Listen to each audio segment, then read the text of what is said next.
അമൃത് Veni life quit presents daily news സായാഹ്ന വാർത്തകൾ powered by Pulimoottil silks KSFE in association with Joy Alukkas. ഇത്തവണ first അടിക്കില്ലേ നമ്മള്?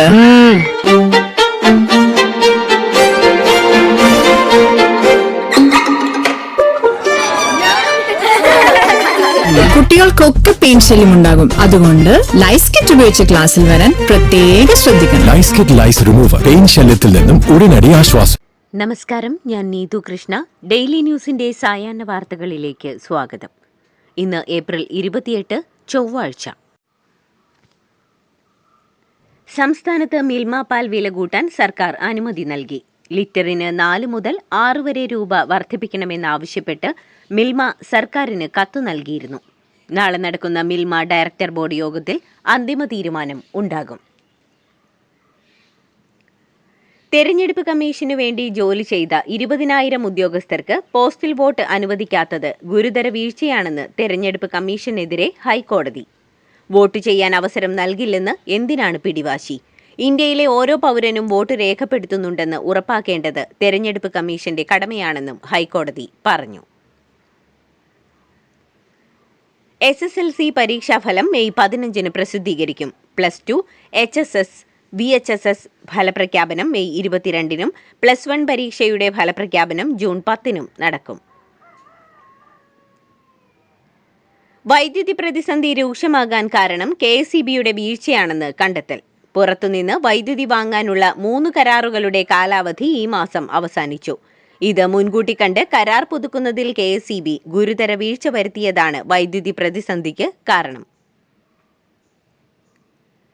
വൈദ്യുതി ഉപയോഗം സർവകാല റെക്കോർഡിൽ. പ്രതിദിന ഉപയോഗം 118.26 ദശലക്ഷം യൂണിറ്റ് കടന്നു. ഈ മാസം 18-ന് 117.15 ദശലക്ഷം യൂണിറ്റ് ആയിരുന്നു ഇതുവരെയുണ്ടായ ഏറ്റവും ഉയർന്ന അളവ്. എന്നാൽ ഇന്നലത്തെ വൈദ്യുതി ഉപയോഗം ആ റെക്കോർഡും മറികടന്നു. ഇന്നലെ 91.78 ദശലക്ഷം യൂണിറ്റ് വൈദ്യുതിയാണ് വാങ്ങിയത്. കണ്ണൂർ അഞ്ചരക്കണ്ടി ഡെന്റൽ കോളേജിലെ വിദ്യാർത്ഥി നിതിൻ രാജിന്റെ മരണത്തിൽ പ്രതിഷേധിച്ച് ദലിത് സംഘടനകളുടെ നേതൃത്വത്തിലുള്ള സമരസമിതി ആഹ്വാനം ചെയ്ത ഹർത്താലിൽ സംസ്ഥാനത്ത് ചിലയിടങ്ങളിൽ പ്രതിഷേധം. കടകൾ തുറന്നു, വാഹനങ്ങൾ ഓടി. സമരാനുകൂലികൾ വാഹനങ്ങൾ തടഞ്ഞ പലയിടങ്ങളിലും സംഘർഷമുണ്ടായി. ആലപ്പുഴ നഗരത്തിൽ ബലമായി കടകൾ അടപ്പിച്ചവരുടെ വാഹനങ്ങൾ പോലീസ് പിടിച്ചെടുത്തു. തിരുവനന്തപുരം കോർപ്പറേഷനിലെ 50ഓളം ഡിവിഷനുകളിൽ ഏപ്രിൽ 30-നും 1-ാം തീയതി രാവിലെ 8 വരെയും ജലവിതരണം മുടങ്ങും. അരുവിക്കരയിൽ പുതിയ ട്രാൻസ്ഫോമർ സ്ഥാപിക്കൽ, മറ്റ് അടിയന്തര അറ്റകുറ്റപ്പണികൾ എന്നിവയ്ക്കായി വാട്ടർ അതോറിറ്റിയുടെ 72 MLD, 75 MLD ജലശുദ്ധീകരണശാലകളിൽ ഉൽപാദനം നിർത്തുന്നതാണ് കാരണം. വെള്ളയമ്പലം ജംഗ്ഷനിലെ പ്രധാന പൈപ്പ് ലൈനിൽ കേടായ വാൽവ് മാറ്റി സ്ഥാപിക്കുന്ന പ്രവൃത്തിയും നടക്കുന്നുണ്ട്. അന്താരാഷ്ട്ര വിമാനത്താവളം വഴി ബാഗേജ് റൂൾ പ്രകാരം 2 ലിറ്ററിൽ കൂടുതൽ വിദേശ മദ്യം കൊണ്ടുവന്നാൽ പിടിച്ചെടുക്കണമെന്ന് കസ്റ്റംസ് കമ്മീഷണറുടെ സർക്കുലർ. 2 ലിറ്ററിൽ കൂടുതൽ കൊണ്ടുവന്നാൽ പിഴയടച്ച് കൊണ്ടുപോകാൻ അനുവദിച്ചിരുന്നത് തടഞ്ഞുകൊണ്ടാണ് കസ്റ്റംസ് കമ്മീഷണർ GS ബൈൻസ് പുതിയ സർക്കുലർ ഇറക്കിയത്. നെടുങ്കണ്ടം ഇരട്ടക്കൊലയിൽ പ്രതിയെന്ന് സംശയിക്കുന്ന ഇളയ മകൻ സജിയെ പോലീസ് അറസ്റ്റ് ചെയ്തു. വീടിനു സമീപത്തെ പറമ്പിൽ നിന്നാണ് ഇയാളെ പിടികൂടിയത്. പച്ചടി സ്വദേശി മേരിക്കുട്ടിയുടെയും മകൻ റെജിയുടെയും മൃതദേഹാവശിഷ്ടങ്ങൾ വീട്ടുപറമ്പിൽ നിന്നും കഴിഞ്ഞ ദിവസം കണ്ടെത്തിയിരുന്നു. സജിയുടെ പരസ്പര വിരുദ്ധമായ മറുപടിയിൽ നാട്ടുകാർക്ക് സംശയം തോന്നിയതോടെ മകളെ അറിയിച്ചു. മകൾ നൽകിയ പരാതിയുടെ അടിസ്ഥാനത്തിൽ പോലീസാണ് മൃതദേഹം കണ്ടെത്തിയത്.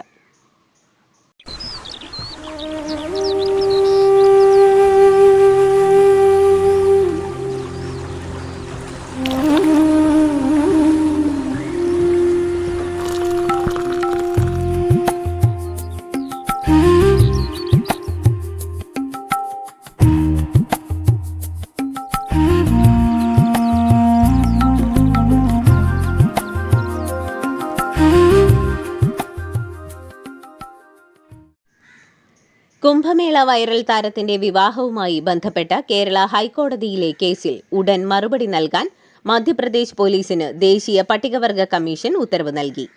മധ്യപ്രദേശ് പോലീസ് ഉദ്യോഗസ്ഥർ കോടതിയിൽ ഹാജരാകണം. വിവാഹത്തിൽ ഗൂഢാലോചന ഉണ്ടോ എന്ന് അന്വേഷിക്കണം. മധ്യപ്രദേശ് പോലീസിന്റെ അന്വേഷണത്തോട് സഹകരിക്കണമെന്ന് കേരള പോലീസിനോടും കമ്മീഷൻ ആവശ്യപ്പെട്ടു. ബംഗളൂരുവിന് സമീപം രാംനഗറിൽ വാഹനാപകടത്തിൽ 2 മലയാളികൾ മരിച്ചു. കാസർഗോഡ് വെള്ളരിക്കുണ്ട് സ്വദേശി സുബിൽ PT, വയനാട് സ്വദേശി അജിത് എന്നിവരാണ് മരിച്ചത്. ഇവർ സഞ്ചരിച്ചിരുന്ന പിക്കപ്പ് വാൻ നിയന്ത്രണം വിട്ട് ഡിവൈഡറിൽ ഇടിച്ചാണ് അപകടം ഉണ്ടായത്. പണവും സ്വർണവും തിരികെ തരണമെന്നാവശ്യപ്പെട്ട് താൻ കേസ് നൽകിയതിനുള്ള കള്ളക്കേസാണ് തനിക്കെതിരായ സ്ത്രീ പീഡന കേസെന്ന് നടനും ബിഗ് ബോസ് താരവുമായ ഷിയാസ് കരീം. പരാതിക്കാരി പെൺകുട്ടിയല്ല, 60 വയസ്സുകാരിയാണെന്നും അവരെ വിവാഹ വാഗ്ദാനം നൽകി പീഡിപ്പിക്കേണ്ട ആവശ്യം തനിക്കില്ലെന്നും തന്റെ മാതാവിൽ നിന്നും സഹോദരിയിൽ നിന്നും വാങ്ങിയ പണവും സ്വർണവും വീണ്ടെടുക്കാനാണ് താൻ കേസ് നൽകിയിരുന്നതെന്നും ഷിയാസ് സാമൂഹ്യ മാധ്യമത്തിലൂടെ പറഞ്ഞു. ആശുപത്രികളിൽ ആവശ്യത്തിന് ആന്റിവെനം ഉറപ്പുവരുത്തിയിട്ടുണ്ടെന്ന് ആരോഗ്യമന്ത്രി വീണ ജോർജ്. പാമ്പുകടി ഏൽക്കുന്നതിനിടെ പ്രതിരോധിക്കാനുള്ള നടപടികൾ സ്വീകരിക്കും. മുഖ്യമന്ത്രി ഇതുമായി ബന്ധപ്പെട്ട് യോഗം വിളിച്ചിരുന്നു. ജനങ്ങൾ ശ്രദ്ധിക്കണമെന്നും മന്ത്രി പറഞ്ഞു. കൊച്ചി നഗരത്തിലെ എറണാകുളം DCC ഓഫീസിന്റെ എതിർവശത്തായി പ്രതിപക്ഷ നേതാവ് VD സതീശനെ രൂക്ഷമായി വിമർശിച്ചും രമേശ് ചെന്നിത്തലയെ അനുകൂലിച്ചുമുള്ള ഫ്ലക്സ്, കോൺഗ്രസ് ഫാമിലി എന്ന പേരിലാണ് ഫ്ലക്സ് പ്രത്യക്ഷപ്പെട്ടത്. കടമറ്റം പള്ളിയിലെ പെരുന്നാൾ ആഘോഷത്തിന്റെ ഭാഗമായുള്ള വെടിക്കെട്ട് ഉപേക്ഷിച്ചു. വെടിക്കെട്ടിന് പകരം സ്നേഹഭവനം നിർമ്മിച്ചു നൽകുമെന്നും ഇടവക അധികൃതർ അറിയിച്ചു. വെടിക്കെട്ട് ഉപേക്ഷിക്കാനുള്ള മലങ്കര സഭാധ്യക്ഷന്റെ ആഹ്വാനമനുസരിച്ചാണിത്. സംസ്ഥാനത്ത് ഇന്നു മുതൽ വെള്ളിയാഴ്ച വരെ ഇടിമിന്നലോട് കൂടിയ മഴയ്ക്ക് സാധ്യതയുണ്ടെന്ന് കേന്ദ്ര കാലാവസ്ഥാ വകുപ്പ്. അതേസമയം സംസ്ഥാനത്ത് കൊടും ചൂട് തുടരുന്നു. സൂര്യാതപമേറ്റ് ചികിത്സയിലായിരുന്ന യുവാവ് മരിച്ചു. ഇടവ വെൺകുളം സ്വദേശി ഷൈനാണ് മരിച്ചത്. വെൽഡിംഗ് തൊഴിലാളിയായ ഷൈൻ കഴിഞ്ഞ 18-ന് കുഴഞ്ഞു വീഴുകയായിരുന്നു. തിരുവനന്തപുരം മെഡിക്കൽ കോളേജ് ആശുപത്രിയിൽ ചികിത്സയിലായിരുന്നു. മലപ്പുറം കരുവാരക്കുണ്ടിൽ കാട്ടാനയുടെ ആക്രമണത്തിൽ ടാപ്പിംഗ് തൊഴിലാളി മരിച്ചു. മുള്ളറ സ്വദേശി ജംഷീറാണ് മരിച്ചത്. എന്നാൽ വനത്തിനുള്ളിൽ വെച്ചാണോ സ്വകാര്യ വ്യക്തിയുടെ സ്ഥലത്താണോ സംഭവമെന്ന് വ്യക്തതയില്ലെന്നും വനംവകുപ്പ് അന്വേഷിക്കുന്നുണ്ടെന്നും നിലമ്പൂർ സൗത്ത് DFO ധനിക് ലാൽ പറഞ്ഞു.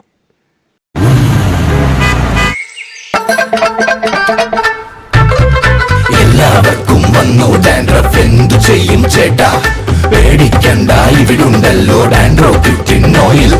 ഉടനടി മാറും താരൻ, ഉപയോഗിക്കൂ വേഗം. Amrutveni Dandroquit, the ultimate dandruff solution. Aam Aadmi Party MLA-മാരെ ഒപ്പം നിർത്താൻ നാളെ പഞ്ചാബിൽ അടിയന്തര യോഗം വിളിച്ചു.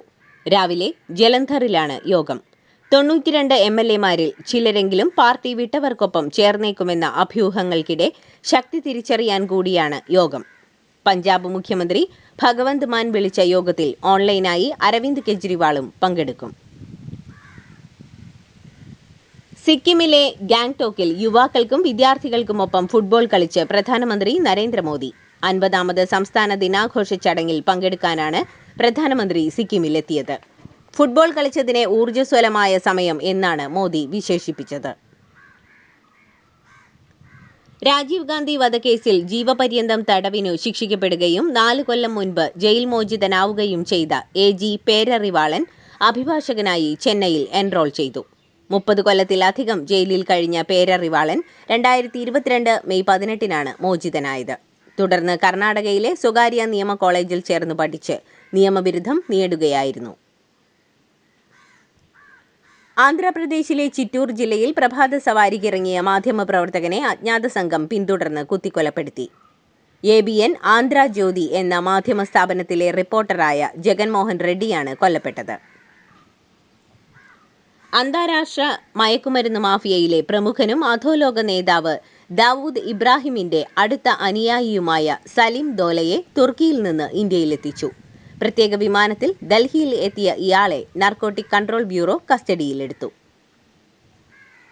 നാസിക്കിലെ TCS-ൽ നിർബന്ധിത മതപരിവർത്തനത്തിന് ശ്രമിച്ചെന്ന കേസിലെ പ്രധാന പ്രതിയായ നിധ ഖാൻ സഹപ്രവർത്തകയെ ഇസ്ലാം മതത്തിലേക്ക് മാറ്റാൻ ശ്രമിച്ചതിന് തെളിവുണ്ടെന്ന് പ്രത്യേക അന്വേഷണ സംഘം നാസിക് കോടതിയെ അറിയിച്ചു. പരാതിക്കാരിയെ ബുർഖ ധരിക്കാൻ പഠിപ്പിച്ചുവെന്നും മലേഷ്യയിലേക്ക് അയക്കാൻ പദ്ധതിയിട്ടതായും പ്രോസിക്യൂഷൻ വാദിച്ചു. ഒളിവിലുള്ള നിധ ഖാനായി പോലീസ് അന്വേഷണം തുടരുകയാണ്. നാഷണൽ ഹൈവേ എഞ്ചിനീയറെ ചെളിവാരി എറിഞ്ഞ കേസിൽ മന്ത്രി നിതേഷ് റാണയ്ക്ക് 1 മാസത്തെ തടവ് ശിക്ഷ. നിയമസഭാംഗങ്ങൾ നിയമം കയ്യിലെടുക്കാൻ പാടില്ലെന്ന് സിന്ധുദുർഗിലെ കോടതി നിരീക്ഷിച്ചു. 2019 കേസിനാസ്പദമായ സംഭവം. US-ൽ നാഷണൽ സയൻസ് ബോർഡിലെ മുഴുവൻ അംഗങ്ങളെയും ഡൊണാൾഡ് ട്രംപ് പിരിച്ചുവിട്ടു. പുതിയ ഭരണകൂടത്തിന്റെ നയങ്ങളുമായി സഹകരിച്ച് പ്രവർത്തിക്കുന്നവരെ ഉൾപ്പെടുത്തി ബോർഡ് പുനഃസംഘടിപ്പിക്കാനാണ് വൈറ്റ് ഹൌസിന്റെ നീക്കമെന്ന് കരുതുന്നു. അറ്റ്ലാന്റയിൽ നിന്ന് പോർട്ട്ലാൻഡിലേക്കുള്ള 5 മണിക്കൂർ നീണ്ട വിമാനയാത്രയ്ക്കിടെ കഴിഞ്ഞ വെള്ളിയാഴ്ച രാത്രി ഡെൽറ്റ എയറിന്റെ വിമാനത്തിൽ ഒരു യുവതി കുഞ്ഞിന് ജന്മം നൽകി. കുട്ടിയെ വിമാനയാത്രക്കാരും ജീവനക്കാരും ആകാശത്തെ അത്ഭുതമെന്നാണ് വിശേഷിപ്പിച്ചത്. ഇതോടുകൂടി ഡെയിലി ന്യൂസിന്റെ ഇന്നത്തെ സായാഹ്ന വാർത്തകൾ സമാപിക്കുന്നു. ഡെയിലി ന്യൂസിനു വേണ്ടി വാർത്തകൾ വായിച്ചത് നീതു കൃഷ്ണ. DailyNewsLive.in വാർത്തകൾ വിരൽ തുമ്പിൽ.